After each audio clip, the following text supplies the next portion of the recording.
I like tower defense games in the sense of they're very simplistic fun. And since they're simplistic fun, I thought, why not give this a shot and try to create one of my own? I'll be using the help of Kenny's assets and the grid system that I used in the last video. The fundamental aspect of a tower defense game is to, well, defend your base against enemies using buildings.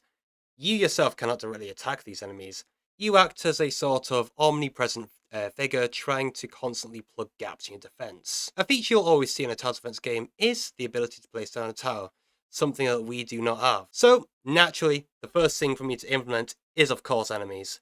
And it should be really easy. All I need to do is just make them follow a path. And it all comes down to how I implement this movement in the game. I already have an A-star pathfinding algorithm, and all I need to do is just run at the start of the game. Because if I were to run it like every time an enemy spawns, that'd just be bad for performance, wouldn't it? So run at the start of the game and plug every enemy with this.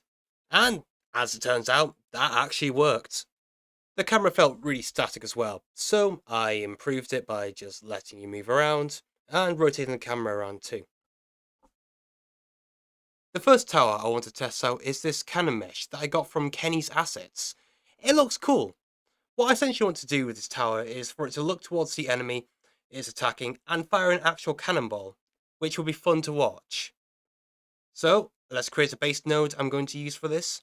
I was able to make this radius thing with a cylinder mesh instance far simpler. It was far simpler than I thought.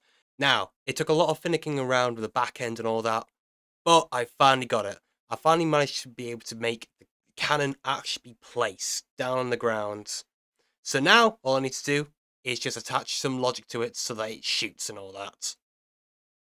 So I made a general tower script, which takes in a radius, an attack radius, and then a mesh instance, and it updates a mesh instance to show the radius, right? That's what I attached to the cannon. I had some tribulations when trying to hover over the towers. It was honestly my bad. I should have put the cannon on the grid before trying to actually access it.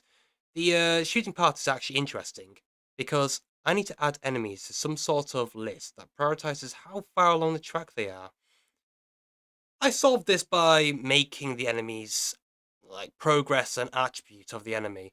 So then they just sort of just added to it as they went along, which that seemed to work.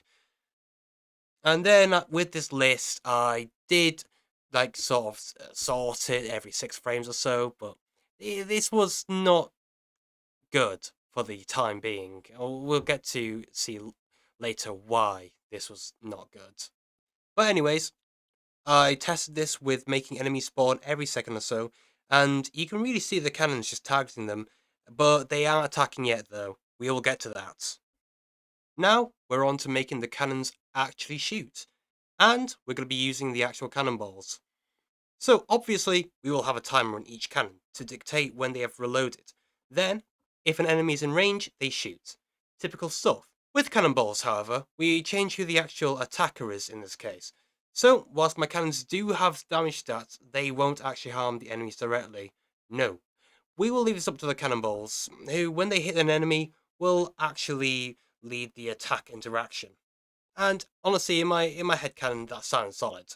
Since the cannonballs themselves were just some generic like tower projectile script that I made, and they all do the same thing.